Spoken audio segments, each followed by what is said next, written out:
दोस्तों, ये वही 4 लोग हैं जिन पर अयोध्या के राम मंदिर में 200 करोड़ रुपए चोरी करने का आरोप लगा है।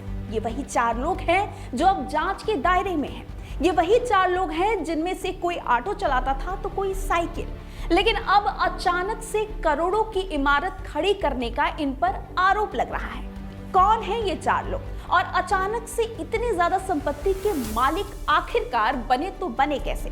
बता दें कि मंदिर में आए दिन दान, आभूषण और चढ़ावे के रिकॉर्ड में कुछ गड़बड़ियां देखी गई हैं, जिन्हें लेकर जांच शुरू हो गई है और अभी तक जांच के दायरे में इन 4 लोगों का नाम सामने आ गया है।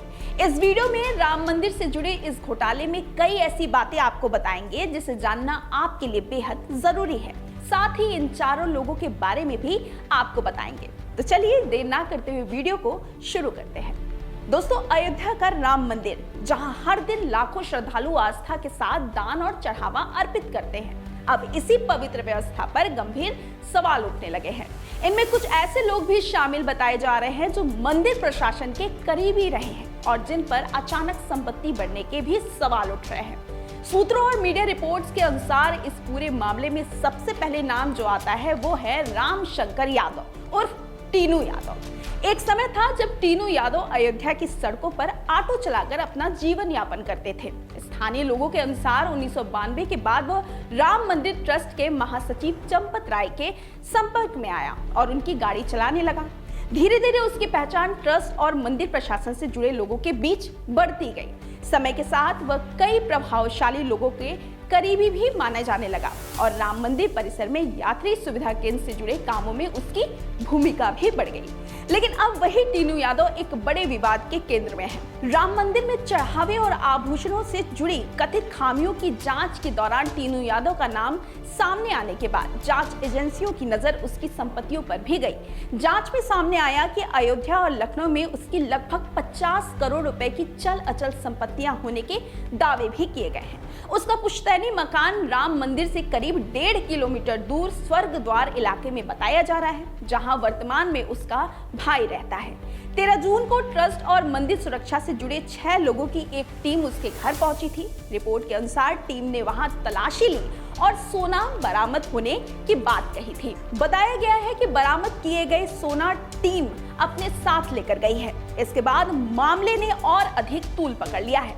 टीनू के पड़ोसियों का दावा है कि आज अयोध्या एयरपोर्ट के पास उसका एक बड़ा मकान भी है जिसमें हॉस्टल संचालित होता है। बताया जाता है कि इस हॉस्टल में लगभग 70 कमरे हैं। जांच से जुड़े सूत्रों का कहना है कि आगे चलकर इस हॉस्टल की भी तलाशी की जा सकती है।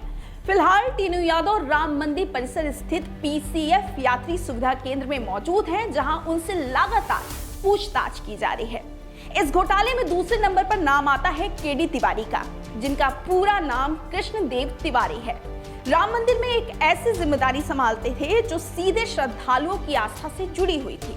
मंदिर में जो भी सोने चांदी के गहने और आभूषण चढ़ाए जाते थे, उन्हें लेने, तौलने और उसकी रसीद देने का काम KD तिवारी की निगरानी में होता था। जब राम मंदिर में चढ़ावे और आभूषण के कथित गड़बड़ी मामले की जांच शुरू हुई तो जांच एजेंसियों की नजर में KD तिवारी पड़ गए। उन्हें PCF यात्री सुविधा केंद्र में बुलाकर उनसे पूछताछ की गई। इसके अलावा ट्रस्ट और सुरक्षा अधिकारियों की टीम ने उनके घर पर भी छापेमारी की। हालांकि छापेमारी के दौरान उनके घर से क्या बरामद हुआ, इसकी आधिकारिक जानकारी अभी तक सार्वजनिक नहीं की गई है, लेकिन जांच एजेंसियां उनकी भूमिका को लेकर लगातार पड़ताल कर रही हैं।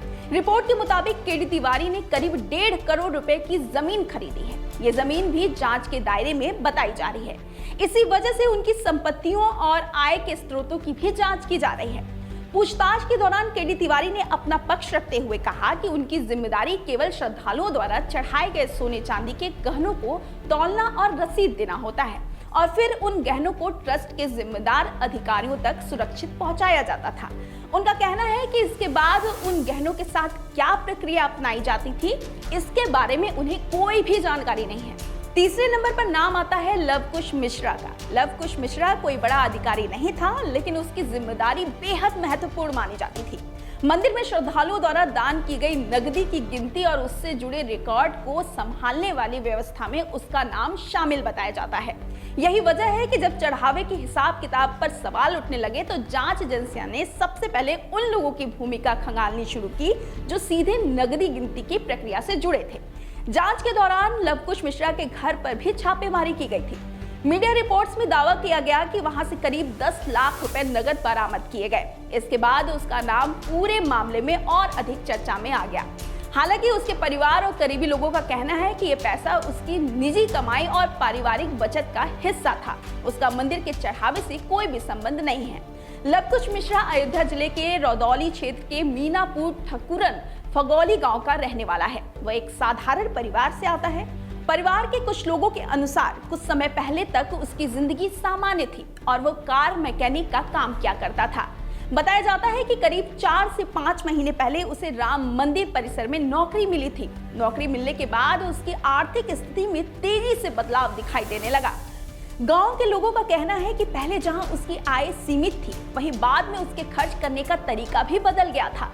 जांच के दौरान जब टीम उसके गांव पहुंची तो उसके घर की तलाशी ली गई। आस पड़ोस के मुताबिक कुछ पैसे अलमारी और बक्से में रखे थे, जबकि कुछ रकम गोबर के अंदर दबाकर छिपाई गई थी। और अब जांच एजेंसियों ने उससे जुड़े कई पहलुओं की पड़ताल भी शुरू कर दी है। लवकुश के पिता बच्चू लाल ने दावा किया है कि फैजाबाद में बन रहे जिस मकान की चर्चा हो रही है उसका उनके बेटे से कोई भी संबंध नहीं है। उनका कहना है कि मकान निर्माण के लिए उन्होंने अपनी 10 से 12 बीघा खेती की जमीन गिरवी रखी और उसी पैसे से निर्माण कराया जा रहा है। लवकुश के पिता बच्चू लाल गाजियाबाद की लोहा मंडी में मजदूरी और कामकाज करके परिवार चलाते हैं। परिवार में उनकी 3 बेटियां और एक बेटा लवकुश है। लवकुश की शादी लगभग 8 साल पहले हुई थी। उसके परिवार में पत्नी के अलावा एक 6 साल का बेटा और 2 साल की बेटी भी है। गांव के लोगों के अनुसार वह पहले सामान्य जीवन जीता था, लेकिन मंदिर में नौकरी मिलने के बाद उसके रहन सहन और खर्च करने के तरीके में काफी ज्यादा बदलाव देखने को मिला। गांव में चर्चा है कि वह जब घर आता था तो खुले हाथ से खर्च करता था। स्थानीय लोगों के अनुसार एक बार तो उसने गांव के लोगों को शराब पिलाने के लिए ठेके पर करीब 50,000 रुपए तक खर्च कर दिए थे। इसी वजह से गांव में भी उसकी आर्थिक स्थिति को लेकर चर्चाएं होने लगी थी। फिलहाल जांच एजेंसियां बरामद की गई नकदी संपत्ति, आय के स्रोत और राम मंदिर में उसकी भूमिका समेत सभी पहलुओं की जांच कर रही हैं। अंतिम निष्कर्ष जांच पूरी होने के बाद आधिकारिक रिपोर्ट आने के बाद ही स्पष्ट हो सकता है। चौथे नंबर पर नाम आता है मनीष यादव का, जो टीनू यादव के भतीजे माने जाते हैं। मनीष भी राम मंदिर के कथित चढ़ावा विवाद में सामने आए प्रमुख लोगों में शामिल हैं। बताया जाता है कि वह दान राशि की गिनती और उससे जुड़े रिकॉर्ड की प्रक्रिया में शामिल कर्मचारियों में से एक था। मंदिर में हर दिन लाखों रुपए का चढ़ावा आता है और उसकी गिनती, मिलान और रिकॉर्ड तैयार करने का काम बेहद संवेदनशील माना जाता है। ऐसे में जब दान राशि के हिसाब किताब पर सवाल उठे तो जांच एजेंसियों ने मनीष यादव की भूमिका की भी जांच शुरू कर दी। मीडिया रिपोर्ट के अनुसार जांच के दौरान उसके ठिकानों पर छापेमारी की गई, जहां से लगभग 36 लाख रुपए नकद मिलने का दावा किया गया है। इसी के बाद उसका नाम और भी ज्यादा सुर्खियों में आ गया और जांच एजेंसियों ने उससे कई दौरे की पूछताछ की। अधिकारियों की कोशिश ये समझने की है कि उसके पास इतनी बड़ी नकदी कहां से आई और उसका स्रोत क्या था। फिलहाल मनीष यादव के खिलाफ लगाए गए सभी आरोपों पर जांच की जा रही है, लेकिन इतना तय है कि इस पूरे मामले में मनीष यादव उन लोगों में शामिल है जिनकी भूमिका को लेकर जांच एजेंसियां सबसे ज्यादा पड़ताल कर रही हैं। बहरहाल धीरे धीरे और भी नाम जांच के दायरे में शामिल हो रहे हैं। बता दें कि मीडिया रिपोर्ट्स के अनुसार दान पेटियों से लगभग 200 करोड़ से ज्यादा आभूषण पैसे चोरी करने की बात कही गई है। हालांकि आधिकारिक तौर पर अभी तक अंतिम रकम की पुष्टि नहीं हुई है। जांच के दौरान नोटों की गिनती करने वाले 50 से ज्यादा कर्मचारी संदेह के घेरे में हैं। पुलिस ने अब तक 4 से 5 कर्मचारियों के घरों से करीब 2 करोड़ नगद बरामद किए हैं। आपको बता दें कि एक रिपोर्ट के अनुसार राम मंदिर की सालाना आय करीब 327 करोड़ रुपए बताई गई है। इनमें से लगभग 153 करोड़ रुपए दान पेटियों और श्रद्धालुओं के चंदे से प्राप्त हुए हैं। अगर इन आंकड़ों को समझें तो मंदिर को हर महीने करीब 12 करोड़ 75 लाख रुपए की आय हुई है, यानी हर दिन लगभग 42 लाख रुपए का चढ़ावा और दान मंदिर तक पहुंचा है। लेकिन इसी बीच कुछ शिकायतों ने पूरे मामले को नया मोड़ दे दिया। आरोप लगाए गए कि पिछले 2 वर्षों के दौरान मंदिर में आने वाले चढ़ावे और दान के हिसाब किताब में गंभीर गड़बड़ी हुई है।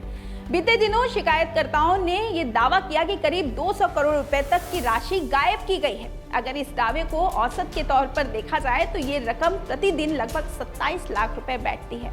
हालांकि यहाँ ये साफ कर देना जरूरी है कि ये राशि आरोपों और शिकायतकर्ता का हिस्सा है।